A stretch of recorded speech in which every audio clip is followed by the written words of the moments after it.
Salut les fans de top. Aujourd'hui, on va vous parler des tours de magie les plus débiles qui existent, ceux qui sont juste pas très élaborés, mais aussi ceux tellement extrêmes qu'ils ont mal tourné pour le magicien qui les a effectués ou leurs assistants. Les magiciens invitent souvent le public à participer à leur tour. C'est ainsi qu'un magicien a invité un enfant à le rejoindre sur scène lors d'un tour de magie en direct à la télévision.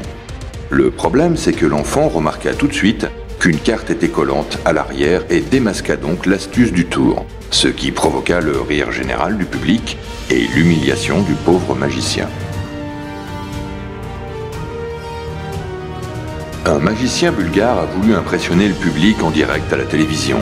Malheureusement, il a raté son coup et le moins qu'on puisse dire, c'est que ça s'est violemment retourné contre lui. Il avait caché un couteau sous un verre parmi d'autres et les a bougés dans tous les sens. Sauf qu'à la fin, il ne se souvenait plus de quel verre il s'agissait. Au hasard, il a frappé sa main contre un verre, celui qui contenait le couteau.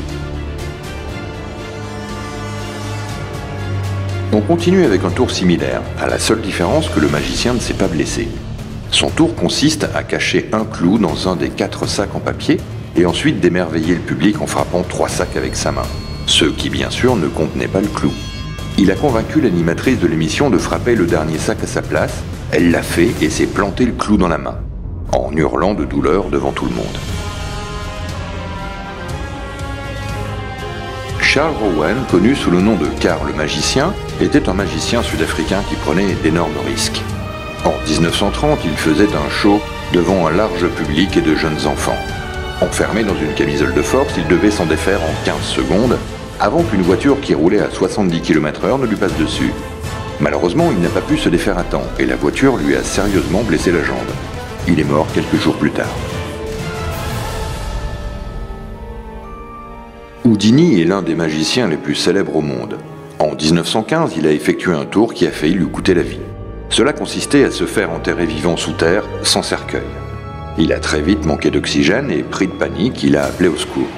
Il s'est débattu pour remonter à la surface. Et quand sa main est finalement sortie de terre, ses assistants l'ont sorti de là, mais il a fini inconscient pendant plusieurs heures. On continue avec les tours de magie de la mort. En 1918, le magicien Chung Ling-soo faisait une performance à Londres. Chung avait mis au point un pistolet avec 2 barillets, un contenant une vraie balle et un autre en contenant une fausse. Il demandait souvent à son public de lui tirer dessus avec le pistolet contenant les 2 balles, le pistolet ne déclenchant que la fausse balle. Ce jour-là, son assistant lui tira dessus, mais le pistolet tira les 2 balles simultanément. Le magicien tomba à terre et dit ces derniers mots : « Oh mon Dieu, quelque chose s'est produit, faites descendre le rideau. » Combien de fois on vous a fait le coup dans votre enfance ? Oh, mais tu as quoi dans l'oreille ? Une pièce ? Mais c'est magique ! En réalité, faire voyager une pièce d'une main à l'autre est trop facile. On vous fait croire que la pièce a miraculeusement disparu pour réapparaître d'un coup. Mais ce n'est qu'une simple illusion d'optique et un exercice de rapidité. Voici un des tours les plus connus et les plus simples à réaliser. On demande à quelqu'un de choisir une carte et de bien la mémoriser. Ensuite, on mélange toutes les cartes et hop, on finit par retrouver la carte en question. En vérité, le magicien ne mélange pas ses cartes. Il prend soin de cacher la fameuse carte entre 2 as. Comme ça, elle est facile à retrouver.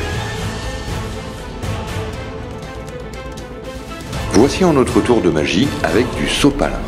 Cette fois-ci, on vous fait croire, en déchirant une feuille de sopalin sous vos yeux, que les petits morceaux se recollent comme par magie pour former une nouvelle feuille.